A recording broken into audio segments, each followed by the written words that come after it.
ইউটিউবের মাধ্যমে অর্থ উপার্জন বর্তমান বিশ্বের সবচেয়ে আকর্ষণীয় একটি পেশা।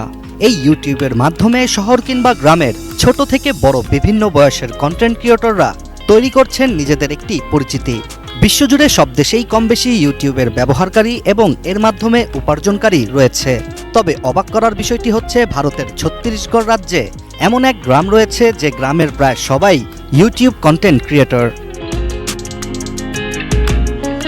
ফেব্রুয়ারি 2025 হচ্ছে ইউটিউবের 20তম প্রতিষ্ঠা বার্ষিকী। আনুমানিক 2.5 বিলিয়ন মানুষ প্রতি মাসে বিনোদনের এই প্ল্যাটফর্মটি ব্যবহার করে থাকে। কিন্তু ভারতই এখন পর্যন্ত ইউটিউবের বৃহত্তম বাজারগুলোর মধ্যে একটি।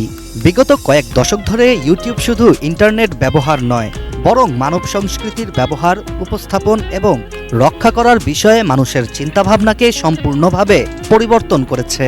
আর ভারতের তুলসী গ্রাম, যাকে ইউটিউব গ্রামও বলা হয়, এটি বিশ্বে ইউটিউবের প্রভাবকে ত্বরান্বিত করার একটি অন্যতম উদাহরণ, যেখানে অনেকের সমগ্র জীবনই ইউটিউবের মাধ্যমে পুরো বিশ্বে ছড়িয়ে অনেক ক্ষেত্রে মূল্যবান শিক্ষা, আবার অনেক ক্ষেত্রে শুধুমাত্র বিনোদনই দিয়ে যাচ্ছে।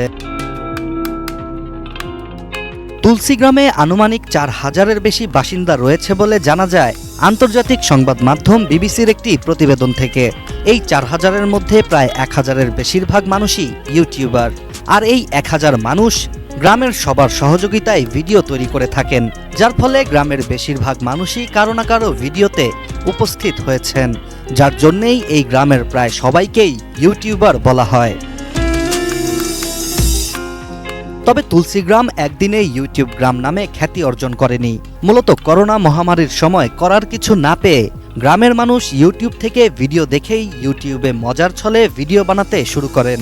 পরবর্তীতে ইউটিউবে ভালো সাড়া ও অর্থ আসতে শুরু করলে একে একে গ্রামের সবাই ভিডিও তৈরির দিকে ঝুঁকতে থাকেন। তুলসী গ্রামের ইউটিউব কন্টেন্টগুলোর সবচেয়ে আকর্ষণীয় বিষয় হলো তারা নিজেদের প্রকৃত জীবন এবং গ্রামীণ পরিবেশ ভিডিওগুলোতে তুলে ধরেন। ফলে তুলসী গ্রাম এখন শুধু একটি গ্রাম নয়, বরং ইউটিউবের দুনিয়ায় এক নতুন দৃষ্টান্ত হয়ে উঠেছে।